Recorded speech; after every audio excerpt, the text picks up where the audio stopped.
Hello दोस्तों, आप सभी का एक नए वीडियो में स्वागत है। और दोस्तों, आज हम लोग कुछ डेली यूज इंग्लिश सेंटेंसेस सीखेंगे। तो आज का वीडियो काफी इंटरेस्टिंग और नॉलेजेबल है। आप लोग सभी इस वीडियो को पूरा जरूर देखेंगे। और दोस्तों, जो भी सेंटेंसेस होंगे बेहद ही खास होंगे।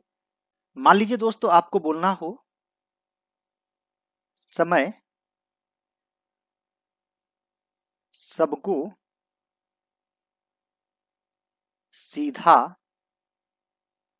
कर देता है।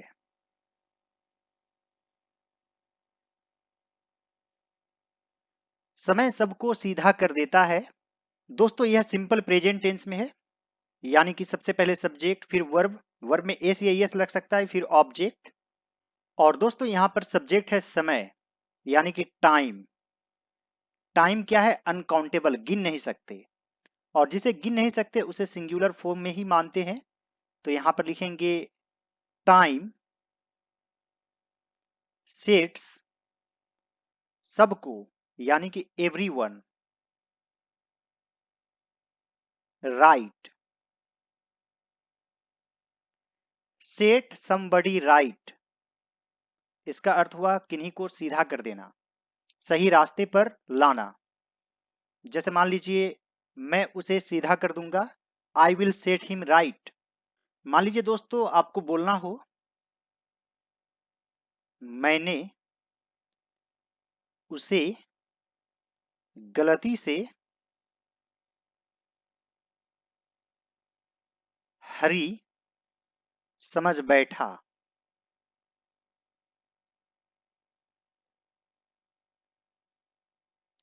मैंने उसे गलती से हरी समझ बैठा।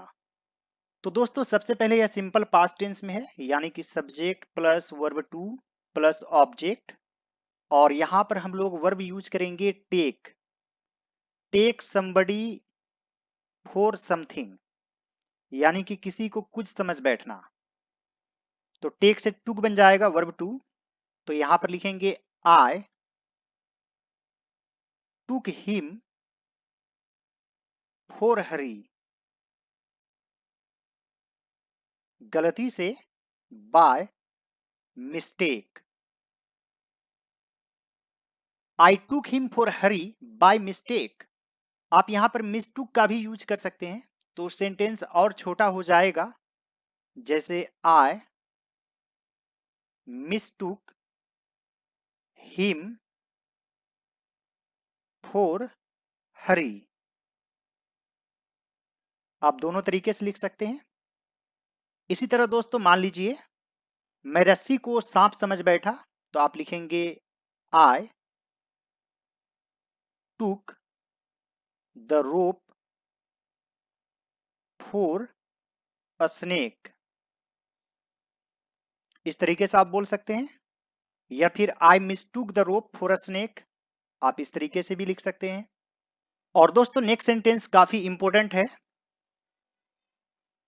शोर से मेरी नींद खुल गई। यानी कि शोर ने मुझे जगा दिया, या मैं शोर के द्वारा जगाया गया। जगाना यानी कि अवेकन। तो इसे पैसिव वॉइस में लिखेंगे। जैसे मुझे पढ़ाया गया, आई वॉज टॉट। यानी कि was verb plus verb three, simple past tense passive voice. तो यहां पर लिखेंगे आई वॉज अवेकन्ड। शोर से, by the noise. I was awakened by the noise. मान लीजिए दोस्तों, आपको बोलना हो वह जिंदगी से परेशान हो गया है। तो दोस्तों, आप यहां पर टायर्ड ऑफ का यूज कर सकते हैं। तो यहां पर लिखेंगे he is tired of life. He is tired of life. आप फेड अप विद का भी यूज कर सकते हैं। He is fed up with his life, यानी कि अपने जीवन से तंग आ गया है। मान लीजिए आपको बोलना हो मेरा दिल पसीज गया।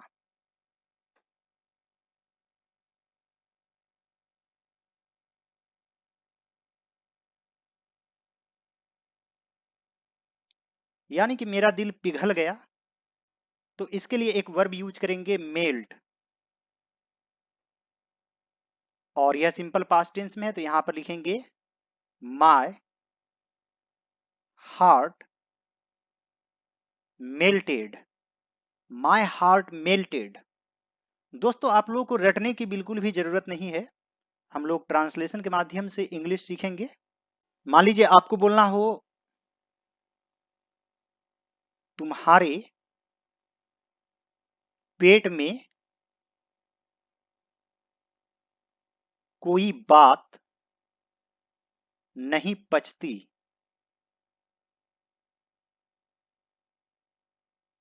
दोस्तों पचना का तो डाइजेस्ट होता है, लेकिन यहां पर हम लोग डाइजेस्ट यूज नहीं करेंगे। बात नहीं पचना यानी कि सीक्रेट को नहीं रखना, तो यहां पर लिखेंगे you can't keep a secret. You can't keep a secret. मान लीजिए आपको बोलना हो सबकी अपनी अपनी पड़ी है, यानी कि सभी खुद के लिए है। इस सेंस में आप लिख सकते हैं everyone is for himself. Everyone is for himself. मान लीजिए आपको बोलना हो उसकी दुनिया उजड़ गई है। तो सबसे पहले यह प्रेजेंट परफेक्ट टेंस में है, यानी कि subject plus has have plus verb three plus object. और दुनिया उजड़ जाना यानी कि उसने सब कुछ खो दिया है, इस सेंस में लिखेंगे he has lost his all. He has lost his all. मान लीजिए आपको बोलना हो तुम मेरे पीछे क्यों पड़े हुए हो।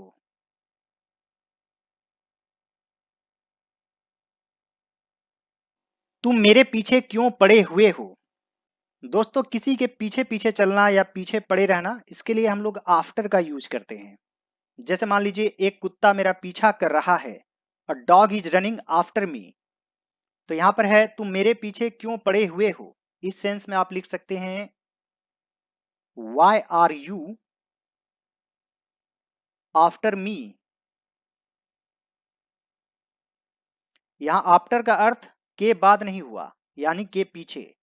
Y are you after me. मान लीजिए आपको बोलना हो उसके दिमाग में भूसा भरा हुआ है।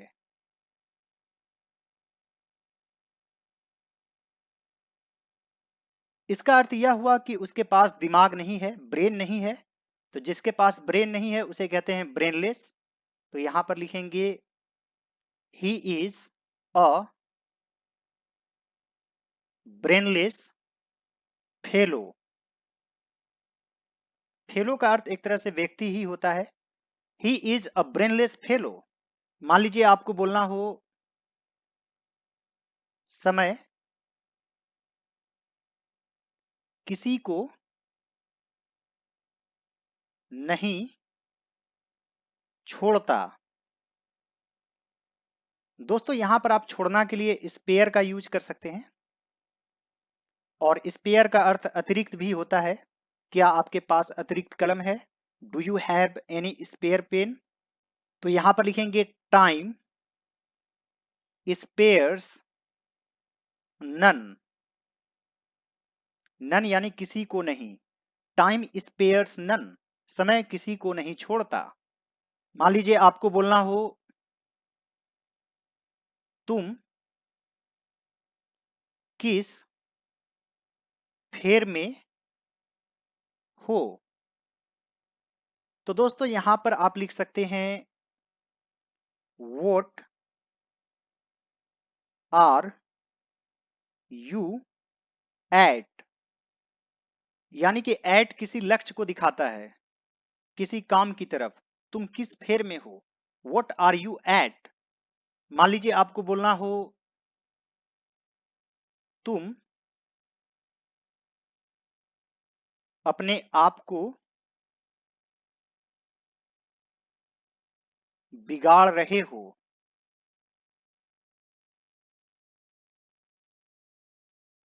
तो दोस्तों सबसे पहले यह किस टेंस में? Present continuous tense.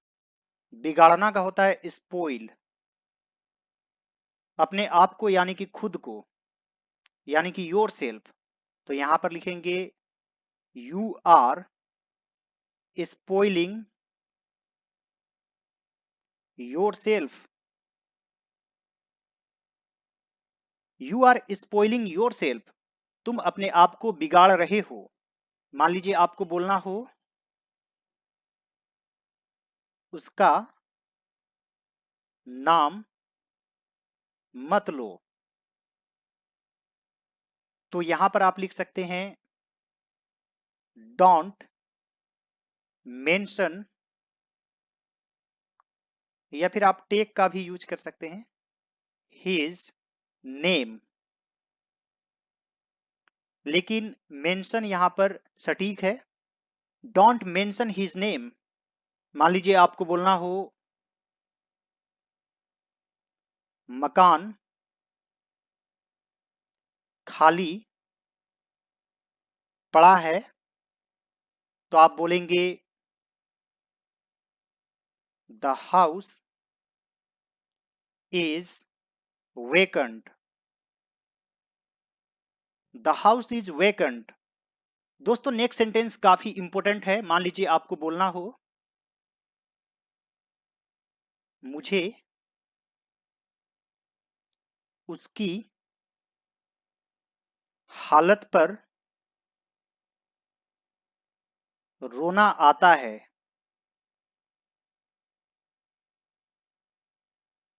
दोस्तों रोना आता है या दुख होता है, इसके लिए आप यूज कर सकते हैं फील सॉरी या फिर पीटी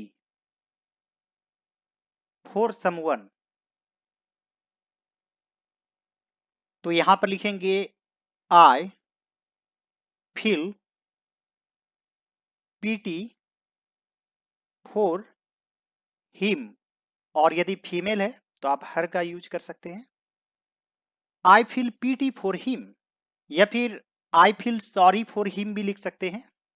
और दोस्तों नेक्स्ट सेंटेंस काफी इंपॉर्टेंट है और हम लोग डेली यूज करते हैं। इससे काम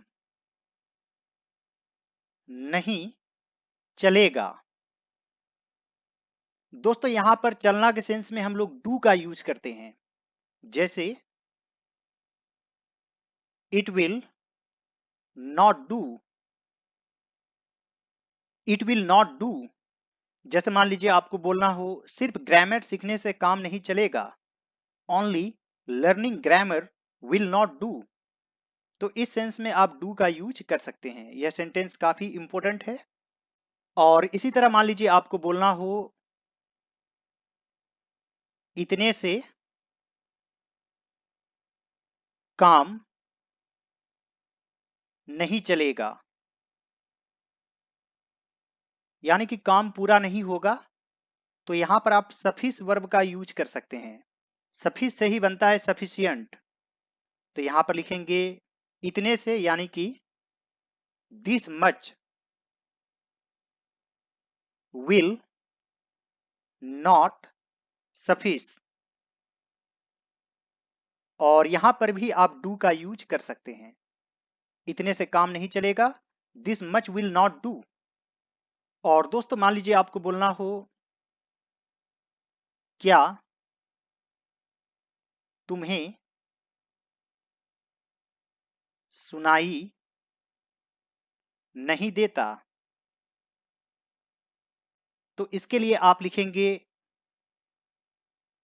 don't you here it. Don't you here it. और दोस्तों आज का आखिरी सेंटेंस लेते हैं। वह किससे बहस कर रहा है।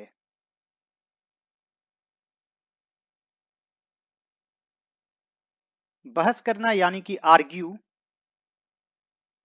और यह एक तरह से प्रेजेंट कंटिन्यूअस टेंस में है। तो यहां पर लिखेंगे हु इज ही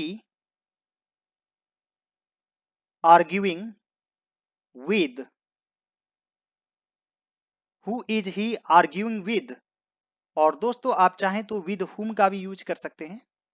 आजकल हु का यूज ज्यादा स्टैंडर्ड माना जाता है। और लास्ट में प्रीपोजिशन, जैसे तुम किससे बातें कर रहे हो। Who are you talking to, यानी कि पहले हु और बाद में preposition. Who are you talking to, तुम किससे बातें कर रहे हो। मान लीजिए तुम किसे देख रहे हो। Who are you looking at. Who are you looking at. तो इस तरीके से आप भी सेंटेंस फॉर्म कर सकते हैं। आई होप फ्रेंड्स आज का लेसन आप लोगों को अच्छा लगा होगा। और कृपया कमेंट करके जरूर बताइएगा कि क्या आपको इस तरह के वीडियो चाहिए और इस तरह के sentences. All right friends, thanks for watching, have a great day.